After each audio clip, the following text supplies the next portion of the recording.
ಒಂದ್ ವಿಷಯ ಗೊತ್ತಾ, ಎಷ್ಟೋ ಬಿಸ್ನೆಸ್ಗಳು ತಮ್ಮ ಕಸ್ಟಮರ್ಸ್ ಬಗ್ಗೆ ಏನೆಲ್ಲ ಅಂದುಕೊಂಡಿರ್ತಾವಲ್ಲ, ಅದ್ರಲ್ಲಿ ಮುಕ್ಕಾಲ್ ಭಾಗೋ ಸುಳ್ಳು. ಹೌದು, ಕೇಳೋಕೆ ಶಾಕಿಂಗ್ ಅನ್ಸಿದ್ರೂ ಇದು ನಿಜ. ಇವತ್ ನಾವು ಮಾತಾಡೋಕ್ ಹೊರಟಿರೋದು ಇದೇ ಒಂದ್ ಕಲ್ಪನೆಯ ಬಲೆ ಬಗ್ಗೆ. ಅಂದ್ರೆ ನಮ್ಮ ಗ್ರಾಹಕರ ಬಗ್ಗೆ ನಾವು ಯಾರಿಗೂ ಹೇಳ್ದೆ ನಮ್ಮಲ್ಲೇ ಇಟ್ಕೊಂಡಿರೋ ಊಹೆಗಳ ಬಗ್ಗೆ. ಒಂದ್ ಕ್ಷಣ ಯೋಚನೆ ಮಾಡಿ, ಈಗ ನಡೀತಾ ಇರೋ ಬಿಸ್ನೆಸ್ ನಿಜವಾದ ಫ್ಯಾಕ್ಟ್ಸ್ ಮೇಲೆ ನಿಂತಿದ್ಯಾ ಅಥವಾ ಬರೀ ಊಹೆಗಳ ಮೇಲೆನಾ?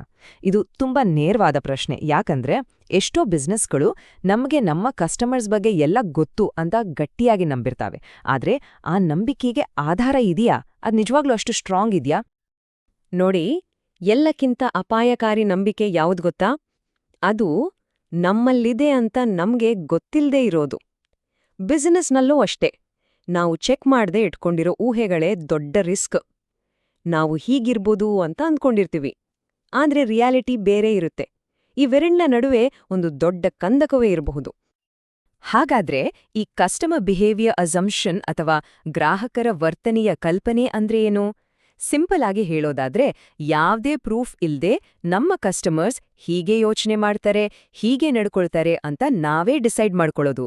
ನೆನ್ಪಿಡಿ, ಇದು ಕೇವಲ ಒಂದು ಊಹೆ, ಸತ್ಯ ಅಲ್ಲ.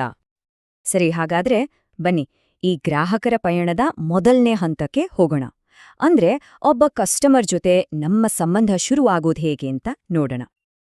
ಈ ಇಡೀ ಜರ್ನಿ ಶುರುವಾಗೋದೇ ಒಂದು ಸಿಂಪಲ್ ಪ್ರಶ್ನೆಯಿಂದ. ಜನರಿಗೆ ಒಂದು ಸಮಸ್ಯೆ ಇದ್ದಾಗ ಅದಕ್ಕೆ ಈ ಥರದ ಒಂದು ಪರಿಹಾರ ಇದೆ ಅಂತ ಹೇಗೆ ಗೊತ್ತಾಗತ್ತೆ? ಇಲ್ಲಿಂದಲೇ ನಮ್ಮ ಊಹೆಗಳ ಆಟ ಶುರುವಾಗೋದು. ನಮ್ಮ ಕಸ್ಟಮರ್ಸ್ ಎಲ್ಲರೂ ಫೇಸ್ಬುಕ್ನಲ್ಲೇ ಇರೋದು. ಇಲ್ಲ, ಅವರೆಲ್ಲ ಗೂಗಲ್ ಸರ್ಚ್ ಮಾಡ್ತಾರೆ. ಅದೆಲ್ಲ ಬಿಡಿ, ಫ್ರೆಂಡ್ಸ್ ಹೇಳಿದ್ದೇ ಫೈನಲ್. ಈ ತರಹದ್ದೆಲ್ಲ ನಾವು ಅಂದ್ಕೊಂಡಿರ್ತೇವೆ. ಅಂದ್ರೆ ನಮ್ಮ ಗ್ರಾಹಕರು ತಮ್ಮ ಸಮಸ್ಯೆಗೆ ಉತ್ತರ ಎಲ್ಲಿ ಹುಡುಕ್ತಾರೆ ಅನ್ನೋದ್ರ ಬಗ್ಗೆ ನಮ್ಗೆ ತುಂಬಾ ಗಟ್ಟಿಯಾದ ಅಭಿಪ್ರಾಯಗಳಿರುತ್ತೆ. ಆದ್ರೆ ನಿಜವಾಗ್ಲೂ ಅದೇನಾ ಸತ್ಯ? ಓಕೆ, ಈಗ ಹೇಗೋ ನಮ್ಮನ್ನ ಮತ್ತೆ ನಮ್ಮ ಕಾಂಪಿಟೇಟರ್ಸ್ನ ಹುಡುಕಿದ್ರು ಅನ್ಕೊಳ್ಳೋಣ. ಈಗ ಬರುತ್ತೆ ನೋಡಿ ಅಸ್ಸಲಿ ಆಟ, ನಿರ್ಧಾರ ಮಾಡೋದು. ಇಲ್ಲಿ ನಮ್ಮ ಮುಂದಿನ ಸೆಟ್ ಊಹೆಗಳು ಹುಟ್ಕೊಳ್ತವೆ. ಬೆಲೆನೇ ಅವರಿಗೆ ಮುಖ್ಯನಾ, ಅಥವಾ ಕ್ವಾಲಿಟಿನಾ, ಅಥವಾ ಬ್ರ್ಯಾಂಡ್ ಹೆಸರಿಗೆ ಬೆಲೆ ಕೊಡ್ತಾರಾ? ಗ್ರಾಹಕರು ಫೈನಲ್ ಆಗಿ ಒಂದು ವಸ್ತುವನ್ನ ಆಯ್ಕೆ ಮಾಡೋಕೆ ಯಾವುದು ಕಾರಣ ಆಗುತ್ತೆ ಅಂತ ನಾವು ಊಹೆ ಮಾಡ್ತೀವಿ, ಆದ್ರೆ ಅವರ ತಲೆಯಲ್ಲಿ ನಿಜವಾಗಿ ಏನು ಓಡ್ತಾ ಇರುತ್ತೆ ಅನ್ನೋದು ಮಾತ್ರ ಯಾರಿಗೂ ಗೊತ್ತಿರಲ್ಲ. ಸರಿ, ನಿರ್ಧಾರ ಆಯ್ತು. ಈಗ ಈ ಪಯಣದ ಮುಂದಿನ ಪ್ರಮುಖ ಹಂತಕ್ಕೆ ಬರೋಣ, ಖರೀದಿ ಮತ್ತು ಬಳಕೆಯ ಅನುಭವ. ನಿರ್ಧಾರ ಅಂತೂ ಆಯ್ತು. ಈಗ ನಿಜವಾದ ಖರೀದಿ ಪ್ರಕ್ರಿಯೆಯ ಸುತ್ತ ನಾವು ಏನೆಲ್ಲ ಊಹೆಗಳನ್ನ ಇಟ್ಕೊಂಡಿದ್ದೀವಿ ಅಂತ ನೋಡೋಣ. ಯೋಚ್ನೆ ಮಾಡಿ, ಒಬ್ಬ ಕಸ್ಟಮರ್ ಖರೀದಿ ಮಾಡೋಕೆ ರೆಡಿಯಾಗಿದ್ದಾರೆ. ಗ್ರೇಟ್, ಆದ್ರೆ ಅವರು ಕ್ಯಾಶ್ ಕೊಡ್ತಾರಾ, ಕಾರ್ಡ್ ಯೂಸ್ ಮಾಡ್ತಾರಾ, ಅಥವಾ UPI ಸ್ಕ್ಯಾನ್ ಮಾಡ್ತಾರಾ? ಈ ಒಂದು ಸಣ್ಣ ಡೀಟೇಲ್ ಬಗ್ಗೆ ನಮ್ಮ ಊಹೆ ತಪ್ಪಾದ್ರೂ ಕೂಡ ಆ ಕ್ಷಣದಲ್ಲಿ ಸೇಲ್ ಕೈ ತಪ್ಪಿ ಹೋಗ್ಬೋದು. ನೋಡಿ, ಕಸ್ಟಮರ್ಸ್ ಒಂದು ವಸ್ತುವಿಗೆ ಇಷ್ಟೊಂದು ಬೆಲೆ ಕೊಡೋಕೆ ರೆಡಿ ಇರ್ತಾರೆ. ಅವರಿಗೆ ಆನ್ಲೈನ್ ಪೇಮೆಂಟ್ ಅಂದ್ರೇನೇ ಇಷ್ಟ, ಮತ್ತೆ ಅವರು ಪದೇ ಪದೇ ನಮ್ಮತ್ರಾನೇ ಬರ್ತಾರೆ. ಇದೆಲ್ಲ ನಮ್ ಗಟ್ಟಿ ನಂಬಿಕೆಗಳು.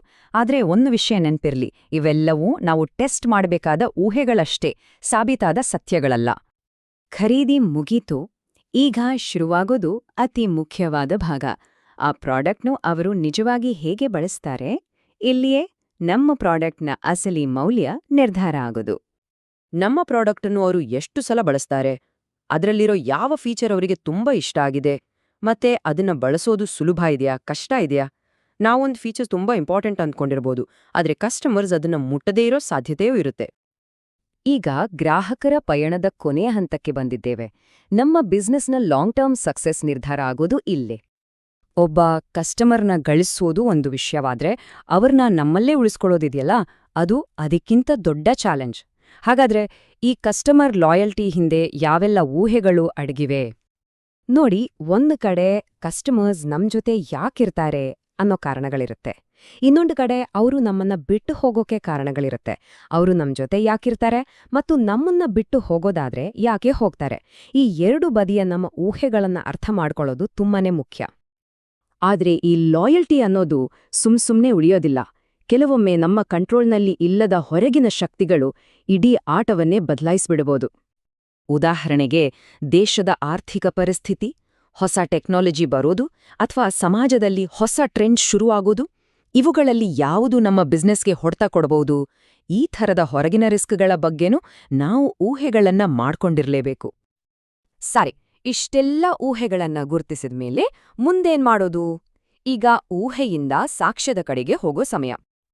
ಹೌದು, ನಮ್ಮತ್ರ ಈಗ ದೊಡ್ಡ ಲಿಸ್ಟೇ ಇದೆ. ಹಾಗಾದ್ರೆ ಎಲ್ಲಿಂದ ಶುರು ಮಾಡೋದು? ಎಲ್ಲವನ್ನೂ ಒಂದೇ ಸಲ ಟೆಸ್ಟ್ ಮಾಡೋಕ್ಕಾಗಲ್ಲ. ಹಾಗಾಗಿ ಇರೋದ್ರಲ್ಲೇ ಅತ್ಯಂತ ಅಪಾಯಕಾರಿ ಊಹೆ ಯಾವುದು ಅಂತ ಕಂಡುಹಿಡಿದು ಅದನ್ನ ಮೊದಲು ಟೆಸ್ಟ್ ಮಾಡೋದೇ ಜಾಣತನ. ಇದಕ್ಕೊಂದು ಸಿಂಪಲ್ ಪ್ರೋಸೆಸ್ ಇದೆ. ಸ್ಟೆಪ್ 1, ನಿಮ್ಮ ಎಲ್ಲಾ ಊಹೆಗಳನ್ನ ಒಂದ್ ಕಡೆ ಲಿಸ್ಟ್ ಮಾಡಿ. ಸ್ಟೆಪ್ 2, ಆ ಲಿಸ್ಟ್ನಲ್ಲಿ ಯಾವ ಊಹೆ ತಪ್ಪಾದ್ರೆ ಬಿಸ್ನೆಸ್ಗೆ ದೊಡ್ಡ ಹೊಡೆತ ಬೀಳುತ್ತೋ ಅದನ್ನ ಗುರ್ತಿಸಿ. ಅದೇ ನಿಮ್ಮ ರಿಸ್ಕಿಯಸ್ಟ್ ಅಸಂಪ್ಷನ್. ಸ್ಟೆಪ್ 3, ಆ ಒಂದೇ ಒಂದು ಊಹೆ ಸರಿನಾ ತಪ್ಪಾ ಅಂತ ತಿಳ್ಕೊಳ್ಳೋಕೆ ಒಂದು ಸಣ್ಣ ಪ್ರಯೋಗ ಮಾಡಿ. ನೋಡಿ, ಇಲ್ಲಿ ನಮ್ಮ ಗುರಿ ಊಹೆಗಳನ್ನೇ ಇಲ್ಲವಾಗಿಸೋದಲ್ಲ. ಅದು ಸಾಧ್ಯನೋ ಇಲ್ಲ. ಬದಲಿಗೆ ಕಣ್ಣು ಮುಚ್ಕೊಂಡು ಊಹೆ ಮಾಡೋದನ್ನ ಬಿಟ್ಟು ಪ್ರೂಫ್ ಇಟ್ಕೊಂಡು ಸ್ಟ್ರಾಟಜಿ ಮಾಡೋ ಕಡೆಗೆ ಹೆಜ್ಜೆ ಹಾಕೋದು. ಹಾಗಾದ್ರೆ ಕೊನೆಯದಾಗಿ ಈ ಪ್ರಶ್ನೆಯ ಬಗ್ಗೆ ಯೋಚನೆ ಮಾಡಿ. ನಿಮ್ಮ ಬಿಸ್ನೆಸ್ನಲ್ಲಿ ಕಸ್ಟಮರ್ ಬಿಹೇವಿಯರ್ ಬಗ್ಗೆ ಇರೋ ಯಾವ ಒಂದು ಊಹೆ ತಪ್ಪೆಂದು ಸಾಬೀತಾದ್ರೆ ಇಡೀ ಬಿಸ್ನೆಸ್ನ ಅಡಿಪಾಯವೇ ಅಲುಗಾಡ್ಬೋದು. ಆ ಒಂದು ಊಹೆಯನ್ನ ಮೊದಲು ಹುಡುಕಿ. ಅಲ್ಲಿಂದಲೇ ನಿಮ್ಮ ಪರೀಕ್ಷೆ ಶುರುವಾಗ್ಲಿ.